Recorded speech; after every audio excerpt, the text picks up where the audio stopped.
Ever get the feeling like you're meant for something bigger? Something more than just the usual stuff everyone's chasing. Like there's got to be more to life than this. Yeah, exactly.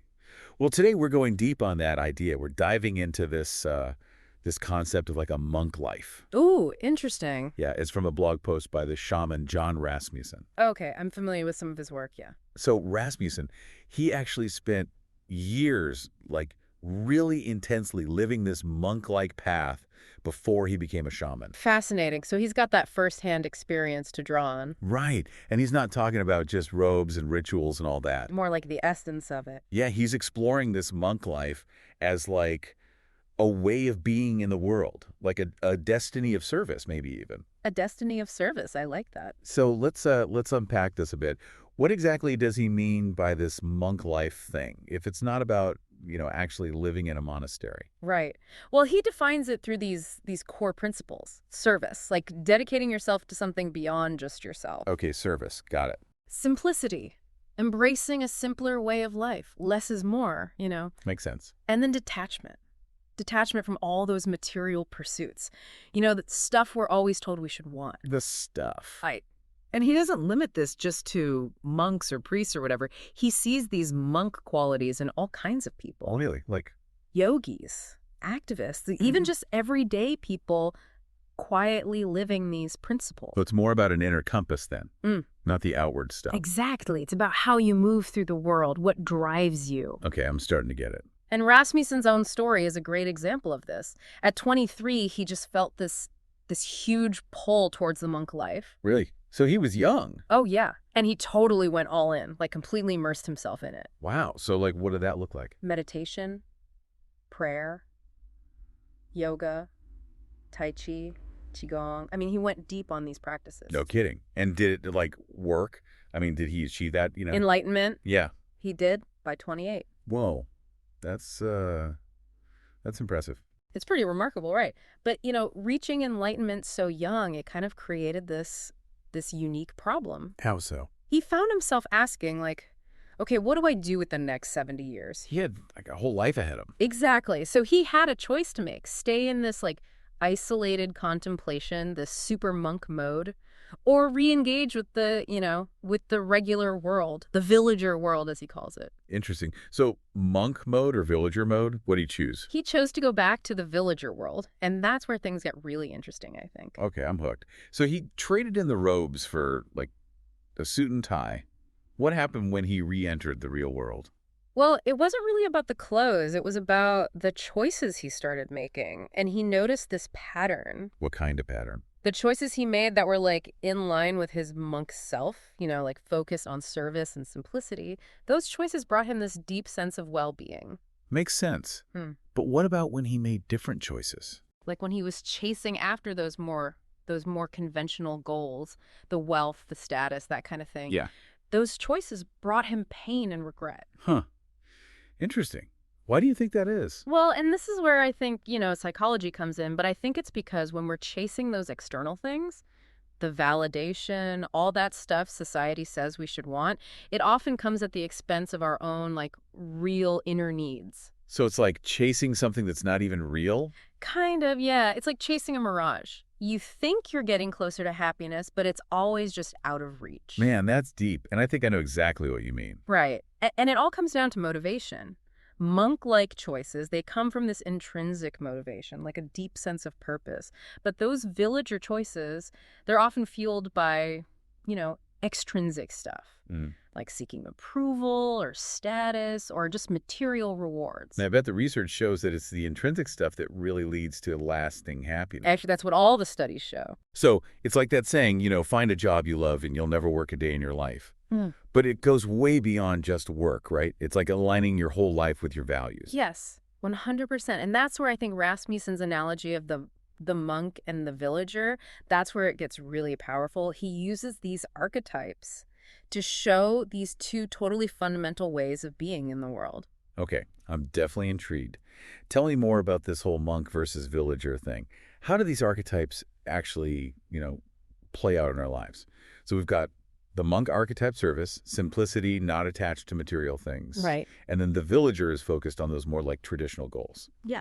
the wealth, family, status, that kind of thing. Exactly. And it's important to remember that Rasmussen isn't saying like one's better than the other. Okay, yeah. It's more about just recognizing these different, these different drives within us and how they kind of influence, the choices we make. So it's not like a competition. It's just like two different ways of being. Exactly. And, he even talks about how monks are often kind of misunderstood by villagers. Because their priorities are so different. Yeah. Like they're speaking different languages almost. Oh, totally. I've definitely felt that way at times. Yeah. Yeah, like when I chose to take a pay cut to work for this nonprofit that I was really passionate about, my family thought I was crazy. But it felt right to you. Totally. It aligned with your inner monk. It did. That desire for, meaningful service. Right. And that feeling was more satisfying than any paycheck. Exactly. And that's what I think Rasmussen's story really shows. Even outside of like a traditional monastery setting, those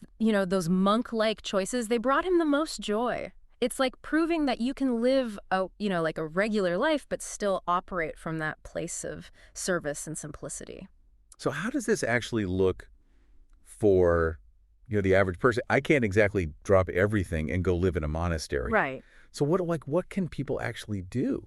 It's not about making these huge changes. It's about subtle shifts, I think. Just think about the choices you're making, every day. Are they like feeding your ego? Or are they feeding your soul? Exactly. Are you are you focused on experiences? Yeah. Or are you focused on possessions? Right. Connection or status? It's about like being mindful of what's in the driver's seat. Yeah. Is it the monk or the villager making my choices? Exactly. It all starts with just paying attention. Notice when you feel most fulfilled, most aligned with your values. What are you doing in those moments? Who are you with? What's the energy like? So it's not about achievements or rewards. It's about like what brings genuine joy. Yeah, it could be spending time in nature, nurturing meaningful relationships, maybe dedicating yourself to a cause that, really lights you up, even just bringing more presence to your everyday interactions. It's like finding those little pockets of monk life in your normal routine. Yes. And letting go of some of those villager things that aren't really serving you. Right. Maybe it's decluttering your house or your apartment, simplifying your schedule, setting some boundaries, around commitments that are just draining your energy. Yeah. And remember, simplicity, it doesn't have to mean like deprivation. It's more about aligning your outer world with those inner values. So it's creating space for the things that really matter. Exactly. And we don't have to go full on hermit. Right. You don't have to live in a cave and give up everything. It's about finding that sweet spot between the monk and the villager. Yeah. Finding a way to kind of integrate those monk-like principles into a modern life. So like a hybrid approach. Exactly. And, service doesn't have to be this grand, this big gesture. Yeah. It can be as simple as just showing up with kindness. Yeah. In your everyday interactions. Or donating to charity. Yeah. Or maybe volunteering. Yeah. Or just really being present when someone's talking to you. Yes. Beautifully said. It's about those small acts that then, kind of ripple outward. I love that. It's a journey, not a destination, right? Right. We're always going to be navigating these two sides of ourselves. Exactly. We're all constantly evolving. And what brings us joy, it changes over time. But by staying curious and just sort of checking in with ourselves, we can make choices that really honor our truest selves. So how do we really start integrating these, monk-like principles into our lives? Our lives are busy and kind of chaotic. So where do we even begin? It can feel kind of overwhelming, right? Yeah. How do I squeeze more monk time into a life that's already, packed? Right. And I think the cool thing is it doesn't have to be this total life makeover. Okay. It's more about these small shifts, that you make intentionally, and over time they really make a difference. So what are some things people can do to, to start embracing their inner monk? Well, Rasmussen doesn't lay out a step-by-step plan or anything, but yeah. He offers some good clues. Okay. And I think it starts with just carving out some space for stillness. Stillness. Yeah, even just a few minutes each day for, reflection, meditation, or even just connecting with your breath. Yeah, I've heard that from so many people. Mm-hmm. That even 5 minutes of meditation can just totally change your whole day. It's true. But it's so easy for those 5 minutes to disappear. It is. It is. And that's where the intention comes in, Yeah. What if you set an alarm on your phone and just label it like monk mode? Monk mode. I like that. Yeah. Okay, so stillness is one thing. What else? Consciously choose, like, activities that actually nourish your soul, not just things that fill the time. So like what kinds of things? It could be anything. Spending time out in nature, reading a book that, like, really inspires you, having a deep conversation with someone you care about. It's about choosing those things that are in line with your values. Yes. So instead of scrolling on your phone for an hour, Maybe you call a friend or go for a walk. I like that. And it might also mean letting go of some things that just don't serve you anymore. Oh, that's tough. It can be. Could you maybe declutter your space, simplify your schedule a bit, set some boundaries around commitments that, they just take too much from you? It's funny because sometimes letting go of stuff feels really, really good. Like it creates space for something new. Exactly. And remember, embracing this inner monk, it's not about denying your human needs or becoming like a robot or anything. Yeah. It's about balance. You can enjoy, nice things. You can have a family, a job, all that, and still, prioritize those values of service and simplicity. So you're saying it's about integrating those monk qualities into the life you already have. Exactly. It's not about becoming someone else. It's about becoming more fully yourself. Ooh, I like that. Yeah. So as we wrap up this deep dive into the monk within, I think the big takeaway is you don't need to, like, go live in a monastery. No. You don't need to wear robes or shave your head or anything like that to live a more meaningful life. It's really about making those little changes, making those choices every day that are more in line with your values. And, for anyone listening, and this is really resonating with them, Right. remember it's a journey. Be kind to yourself, stay curious, and trust that by just embracing that, that unique path of yours, a path of service, a path of simplicity, Yeah. you'll find a life that's not just more fulfilling, but it's also more truly your own.